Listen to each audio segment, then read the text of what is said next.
Hello friends, మీ అందరికీ నా తరపు నుండి ఒక బిగ్గెస్ట్ క్వశ్చన్ అనమాట. ఇప్పటికిప్పుడు జీరో ప్రమోషన్స్తో ఏమాత్రం కూడా హడావుడి చేయకుండా రిలీజ్ చేస్తే 3,000 కోట్లు కొట్టేటటువంటి ఇండియన్ సినిమా ఏముంది? అలాంటే కళ్ళు మూసుకొని మీరు చాలా మంది RRR Part 2 అంటారు అనమాట. ఇంకొంతమంది KGF Part 3 అంటారు. వీటి వల్ల అయ్యేటటువంటి అవకాశం లేదు. ఎందుకు అని అంటే దానికి రీజన్స్ నేను తర్వాత చెప్తాను అనమాట. కానీ 3,000 కోట్లు కొట్టగలిగేటటువంటి స్టామినా ఉన్నటువంటి మూవీ ఏదైనా ఉంది అని అంటే ఖచ్చితంగా బాహుబలి Part 3 అని చెప్పుకోవచ్చు. చాలా మంది అడుగుతారు అనమాట, ఎందుకు బాహుబలి మాత్రమే కొట్టగలదు అంటే ఆల్రెడీ చాలాసార్లు ప్రూవ్ అయింది. ఉదాహరణకి RRR మూవీ ఉంది, రాజమౌళి గారి వల్లే బాహుబలి అన్ని డబ్బులు సంపాదించింది, లేకపోతే 1,800 కోట్లు దానికి యాడ్ వస్తాయని చెప్పి చాలా మంది కామెంట్ చేశారు. ఆ రాజమౌళి గారు, రామ్ చరణ్, ఎన్టీఆర్ గారు కలిసి తీసినప్పటికీ కనీసం 1,500 కోట్లు రాబట్టలేకపోయింది అనమాట. దీన్ని మనందరూ ఒప్పుకుంటారు కదా. సో ఇంకొంతమంది అనేటటువంటి మాట ఏంటంటే Part 1 ఏదైతే ఉందో దాని యొక్క హైప్ వల్ల Part 2 మీద బీభత్సమైనటువంటి హైప్ పెరిగింది. కొన్ని క్వశ్చన్లు వదిలిపెట్టారు కదా, సో చాలా మంది చూడడానికి వెళ్ళారు, అందుకే అన్ని కోట్లు వచ్చాయని చెప్తారనమాట. సో దాన్ని కూడా రాంగ్ అని చెప్పి ప్రూవ్ చేసింది. ఆల్రెడీ KGF Part 1 వచ్చింది. Part 1 లో Part 2 కు సంబంధించినటువంటి చాలా క్వశ్చన్లు వదిలిపెట్టింది. అయినప్పటికీ సినిమాకి కట్టకట్టంగా 1,200 కోట్లు మట్టుకే వచ్చా.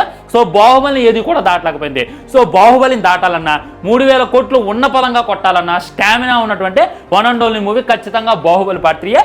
ఎందుకంటే ఆ రోజుల్లోనే టికెట్ రేట్లు చాలా తక్కువగా ఉన్నాయి, ప్రమోషన్లు కూడా చేశారులే కానీ నార్త్లో అంత గొప్ప ప్రమోషన్లు అయితే చేయాలి. అయినప్పటికీ వేరే లెవెల్ కోట్లు అయితే వసూలు చేసింది. దంగల్ ఏదైతే ఉందో ఇండియన్ టాప్లో ఉంటే టాప్ 2లో మన తెలుగు సినిమా ఉందని చెప్పి మనందరం కూడా చెప్పుకోవచ్చు అనమాట.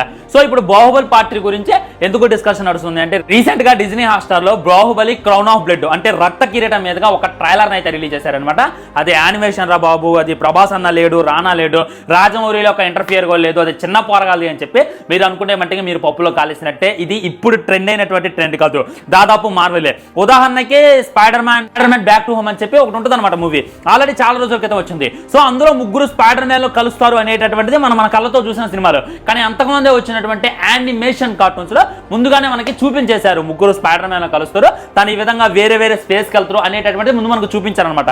ఆ తర్వాత బ్యాక్ టు హోమ్ అనేటటువంటి ఇద్దరం జరిగింది. సో ఆ కార్టూన్ లో జరిగినటువంటిది రియాలిటీలో కూడా జరిగింది అనమాట. రియల్ గా తీసేటటువంటి సినిమాలో కూడా మనకు చూపించేటటువంటి ప్రయత్నం చేస్తారని చెప్పి మనం 100% అనుకోవచ్చు. సో దీన్ని బట్టి మనకు అర్థమైంది ఏంటంటే ఒకసారి వెళ్ళి ట్రైలర్ చూసేటటువంటి ప్రయత్నం చేయండి అనమాట. బాహుబలి 1కి 2కి కొద్దిగా లింక్స్ ఉన్నాయి అనమాట, కొద్దిగా సంబంధాలు ఉన్నాయి. కానీ ఆ బాహుబలి సిరీస్ కి ఈ క్రౌన్ బ్లడ్ కి అయితే ఏమాత్రం కూడా సంబంధం లేదని చెప్పుకోవచ్చు.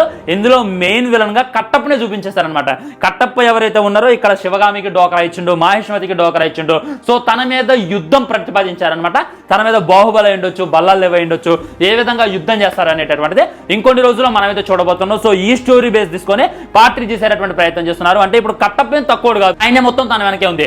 బాహుబలి యొక్క మహేశ్వతి యొక్క సైన్యం బలగాలు తనకు తెలుసు, బలహీనతలు తనకు తెలుసు, ఎలా కొట్టాలో తనకు తెలుసు. తను వెళ్ళి వేరే రాజుతో కానీ చెయ్యగలిపి ఈ విధంగా మహేశ్వతి మీద దండయాత్ర చేస్తే ఏ విధంగా ఉంటుంది అనేటటువంటిది ఇంకో మెయిన్ విలన్ కూడా చూపించారనమాట.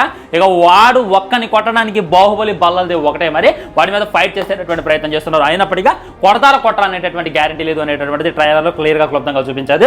ఇదే స్టోరీ లైన్తో కొద్దిగా మార్పులు చేసి మళ్ళా ప్రభాస్ అని పెట్టి బాహుబలి 3 తీస్తే ఏ విధంగా ఉంటుంది అంటారు. ఖచ్చితంగా వస్తుంది. ఒకవేళ బాహుబలి 3 ప్లాన్ చేసే మట్టికే ఈ స్టోరీతోనే ప్లాన్ చేస్తారని చెప్పి 100% మనం అనుకోవచ్చు. సినిమాలో స్టోరీ ఎంత ఉంది అనేటటువంటిది మ్యాటర్ కాదు, దాని ఇంప్లిమెంట్ ఎంత ఉంది అనేటటువంటిది మ్యాటర్. ఈ మంత్ 10th సినిమా అయితే రాబోతుంది అనమాట. అది చూసిన తర్వాత డెఫినెట్లీ రివ్యూ చేసేటటువంటి ప్రయత్నం చేస్తా. సో మీకు ఏ విధంగా అనిపించింది ఈ రోర్ ఆఫ్ బ్లడ్ అనేటటువంటి డెఫినెట్లీ కింద కామెంట్ చేయండి. వీడియో లైక్ చేయండి, షేర్ చేయండి, ఛానల్ సబ్స్క్రైబ్ చేయండి. వందే మాత్రం. జై హింద్, నమస్కారం.